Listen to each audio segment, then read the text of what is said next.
testing out something new. Recording a recording, right? So I'm doing a voiceover for this test hand I was doing with my Gohan deck, trying out something new. I'm trying to incorporate Chain Attack Trunks Zenoh combo into the deck. Double checking the effect of the leader because it's been a while since I played it. So it's like, okay, burst 2, choose one card from your life and add it to your hand in order to deal 1 damage to your opponent. So I do that. So playing with the idea that I went second. So opponent went first, I went second. That's how I'm playing it here because this is more of a going second type of deck. Most of my decks are going second, especially if they're aggro. I want to go second. Because ironically, mathematically, you're more likely to go second than you are to go first. So it's a good idea to have decks that can go off turn, going second there, or they're better off going second.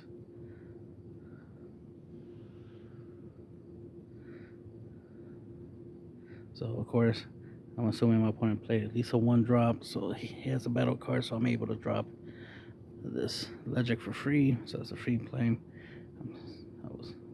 I was going to combo, but it's like, no, I'm gonna save the combo. So I swing for 10 with the Unison. I do the effect, bring out 2 skillless battle cards. So bring out 2 Khalifas. I'm going to be obviously swinging with them. So I forgot to take the account that I'd already dealt damage. So mathematically, once the 2 Khalifa swings are done, that will actually be 4 damage already. Then I swing with that, and then I go 20k with a super combo, and then he hits the field out after that. Then I swing with him, I combo, so here's another 20k swinging at my opponent. Then Nappa hits the field.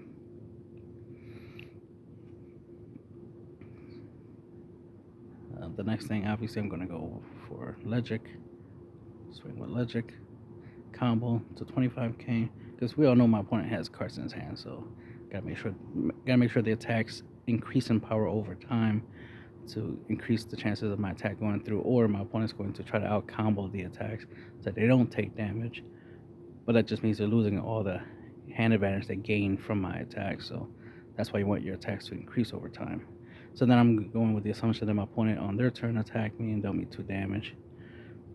On my turn, I will send the Khalifas to the drop to imply that they were at least taken out. But there's a possibility they could survive and still be on the field, so that's free combo power, or at least attack power there. I mean, ideally, if they stay on the field, that's awesome, because that's just some free attacks, right, that you could potentially take advantage of. Especially when your leader awakens, if you still have these cards. When your leader awakens, you can pitch 3 cards when you have Sparking 5 in order to give 10k boost to all your red and green battle cards. So that'd be very powerful. Getting your 10ks to 20, getting your 15s to 25, very busted. Let's see. So I'm going with the idea that the Khalifas didn't survive. So I got rid of them. And then right here, what am I going to do? I'm bursting, that's what it is. Bursting so I can self-awaken. Because ironically, I normally don't do this, and there was a game I was playing where somebody pointed out why didn't I burst while I was playing? And the reason is because unless I'm burning you, bursting is if I'm not gonna burn you, I don't think of like, oh, I could burst just to burst, right? To me, it's like I'm bursting for the purpose of dealing damage, so that's why I don't do it. But the fact that I can is like, okay, I'll take advantage of it, because being able to be on my awakened side is more beneficial than being on the front side, so I will self-awaken, as the word, right? So I'm swinging 20k.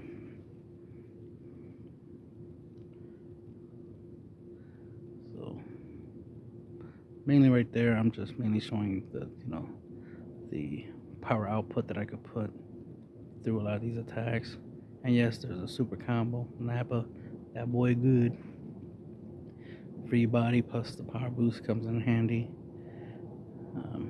Right here I'm thinking of something, so that's why not much is happening. I tap, negate. I'm not using the ability of the negate. I'm just negating an attack. I think I'm gonna do the whole block thing, so I'm blocking. So potentially stop 2 attacks. So there should be a 3rd attack. I'm taking into account that, every turn I'm getting a certain attack, right? Turn 1 attack. Turn 2 attack. Turn 3 attacks. That's usually how I lay it out. Preferably, I don't want my opponent to do multiple attacks in a single turn anyway. So the most basic thing will be turn 1 damage, turn 2 damage, turn 3 damage. So that's just the basic, line of play. So that's how I do, my damage. When I do test hands, is turn 1 I take a damage, or I should say attack. I decide if I want to out combo the attack or not. But I assume that if I'm going to be like, I don't care about taking damage turn 1, I don't care about taking damage turn 2, so I take 1 damage on turn 1 and 2 damage on turn 2, because I take into account that my opponent might play a 2-drop unison or something, and they'll swing with the leader in unison. So that's how I do that. For those who might be wondering, why am I assuming that my opponent is only doing 1 damage turn 1 or 2 damage on turn 2 or even 3 damage on turn 3 is because, just because it's typical. Turn 3, more likely my opponent still has the 2-drop unison, right? And they'll play a battle card probably for 3-drop, for 3 energy. So then I have a leader, a unison, and a battle card. So at least 3 swings. So that's why I assume that I'm going to have to stop or take that much damage, which is why I do that.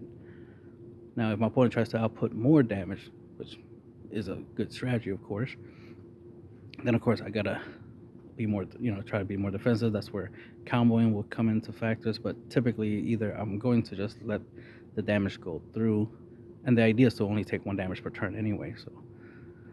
So as you can see, I'm going for the awaken because I can awaken. Surprised I didn't awaken last turn, because it's like, why was I bursting, taking a life if I wasn't going to awaken, right? Would have been better to awaken, especially I would have been able to draw that turn. Then this turn I'll be able to draw again, so kind of misplayed a little bit by not awakening last turn, even though the idea was for me to get to 4 life so I can awaken, but I must have overlooked the idea of awakening. It can happen, especially I'm so used to not being quick to awaken, right? When you have that habit of staying on your front side for long periods of time, at least until turn 4 or higher. The fact that I can awaken on turn 2, so I was able to meet the conditions to awaken on turn 2. So turn 2 awaken, obviously would be a good idea. Good idea defensively, offensively, right? So I try to make a habit of doing it. It's just that I play a lot of different decks, and most decks, I don't awaken until like turn 5, maybe turn 6. But with this deck, I gotta make a habit of remembering that I do need to awaken sooner than later, because in 2 turns I'm going to, burst twice, right? Take 2 life, and then my opponent's probably gonna do me 2 damage, right? A leader swing plus maybe another leader swing or something else. So the likelihood of turn 2 awaken is higher, especially with this leader. So I should take that to account. I should try to take advantage of that, of being able to awaken as soon as possible, because it does help me be offensive, aggressive, and defensive. Because when you're playing an aggro deck, you tend to run out of steam real quick if you don't have ways of replenishing your hand. That's why it's important to be able to draw. And on the awaken side, I do draw. So as you can see, I got some defensive cards. Don't get the energy for it, but I do have defensive cards. Hopefully I should have oppression in here, right? Yeah, I should have a royal oppression. So checking out the effect. Yeah, I'm going to go with the pitching 3 cards ability of my leader, so I can boost my battle cards 10k. So as you can see, most of what I discarded didn't have combo power, so this automatically gives me free combo power. So now Nappa is a 20k, Bodyguard Legend is a 25k. So 20, then 25, you get the idea. So just testing out how much power and potential damage output I can do in the first couple of turns. That's all I'm really doing here. Obviously, the idea is turn 4. Hopefully, I draw a red card. It doesn't matter what I draw. I only need a minimum of 3 red energy for a chain attack trunk, so I could charge my my Oceanus or any other card, and then chain attacks my opponent. The cool thing about chain attacks trunks Zenoh combo in the deck is that it's draw power for me, neg power for my opponent. So that's the idea. Because like I said, I tend to, my hand size tends to get small real quick with the deck, especially playing aggro. So having a combo strategy where I could potentially fill up my hand again. As you can see, on my next turn I would have drew, charged that energy, and I would have 3 cards in my hand. Right? So being able to play the combo and then shuffle my hand back in the deck, draw 5 cards, right, and then be able to swing with the leader, right, and draw another card. So that way I have 6 cards, so I have more cards in my hands than my opponent, and I have 2 attacks I can go in with my leader swing as well as my Zenoh. Are some options, and hopefully I draw. If I'm right, I still have Overwhelm in the deck, so hopefully I draw an Overwhelm and go in on that. So this is just the type of strategy I'm trying to do, especially this is the chain Zenoh type of strategy I'm trying to incorporate to most of my decks. There's some extra stuff, obviously. You saw in the video. You saw the that I had the unison, which I didn't actually trigger the unison in that turn. Right? Oh, yeah, I did. I played it and I did the +1 so I can clear my opponent's board. The idea is turn 4. That's why turn 4 when I Zenoh, when I play chain attack trunks. The idea is play chain attack trunks, right? Then, the effect goes off. Now I have 5 cards in my hands. Then I use my Calamity, my Censure, my Calamity, to -2, look at my opponent's hand, and rip out a 20k or less battle card, like a super combo or something like that, or maybe a topo or something like that, but more likely a super combo, right? That way they have less combo power in the hand, and then and then of course be able to do stuff like obviously swing with my leader, so I can draw, so I can add more combo power to my opponent will have 4 cards in the hand. Ideally they have 4 cards in hands, and I have 6 cards, so I have 2 more than them. And by this time they should have 2 or 1 life, ideally 1 life, so that way hopefully my leader swing will be more than enough to try to go for game. But let's say I combo my whole hand with my leader, and my opponent out combos it. Well, they out combo more likely. They have no cards left in their hands, and my second attack, my Zenoh, will go in for game.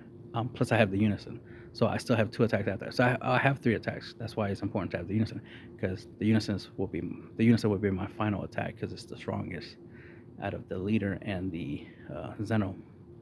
So that's the strategy, and that'll be the end of the video.